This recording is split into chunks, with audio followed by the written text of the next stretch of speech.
वीरेंद्र जी भी आ गए हैं। वीरेंद्र जी, आज थोड़ा वक्त भी कम है, मैं आपसे संक्षेप में जानना चाहता हूं और ये हमारे दर्शकों को बताइए, ये क्या हो रहा है उत्तर प्रदेश में। मुझे लगता है कि ये जातीय वैमनस्यता फैलाने की और भड़काने की एक बड़ी अजीब सी कोशिश हो रही है, और कोशिश दोनों तरफ से है। देखिए, ऐसा लगता है कि अब ये लड़ाई जो है इतिहास की भी नहीं रह गई और करणी सेना की भी नहीं रह गई। ये लड़ाई अब खाली वोट बैंक की बन गई है, और इस लड़ाई में रामजी लाल सुमन अब एक तुरुप का पत्ता बन गए हैं। और आपने देखा होगा कि अंबेडकर जयंती कल बहुत ज़्यादा जोर शोर से, धूमधाम से सरकार की ओर से, भाजपा की ओर से भी मनाई गई। तो ये रामजी लाल सुमन का इम्पैक्ट है कि अंबेडकर को इस समय भारी सम्मान भाजपा की ओर से भी दिया जा रहा है। तो ये एक कहा जाए एक ऐसा मंच तैयार हो गया है जिसमें एक तरफ दलित वोटों को अपनी ओर खींचने की कोशिश है और दूसरी ओर लड़ाई भी लड़ी जाए और दलित नाराज न हो भी, ये भी करना है। भारत में हम जिस व्यवस्था में रहते हैं वहाँ पर दलित सदियों से निचले पायदान पर रहा है, माना जाता है।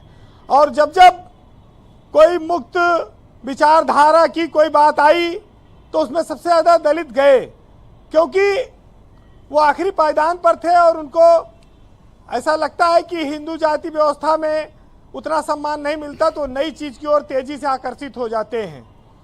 और यही वजह है कि उनकी भागीदारी वहाँ पर ज़्यादा दिखती है अन्य जातियों की तुलना में।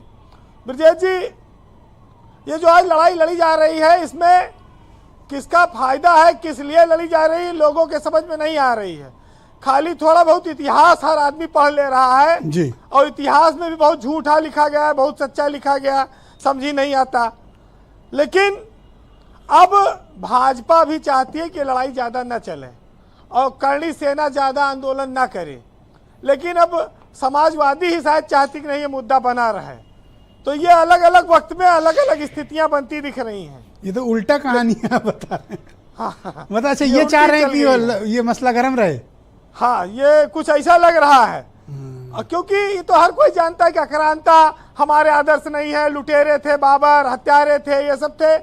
राणा सांगा है, राणा प्रताप है, पृथ्वीराज चौहान है, ये सब हमारे हीरो हैं, आदर्श हैं हमारे समाज के, हर कोई जानता है।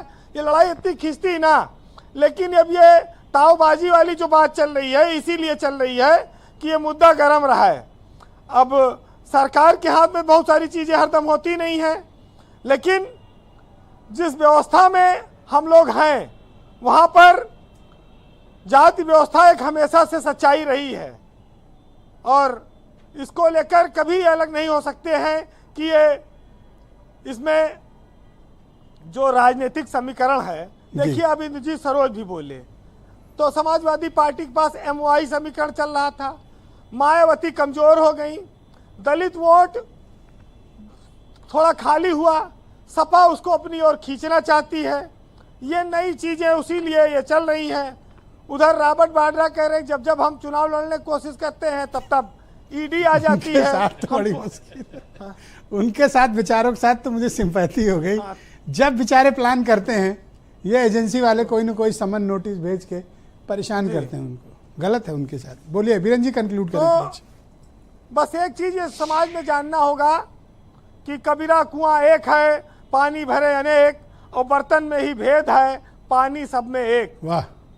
तो ये कबीरदास ने बहुत पहले लिख दिया था, लेकिन लोग मानते नहीं। लोग तो आज इस स्थिति में है, सुरेंद्र राजपूत मान जाए तो बात ही मान से पूरी हो जाए कि चंद खोटे सिक्के जो कभी चले नहीं बाजार में, वो भी कमियां खोज रहे हैं आज इतिहासों के किरदार में।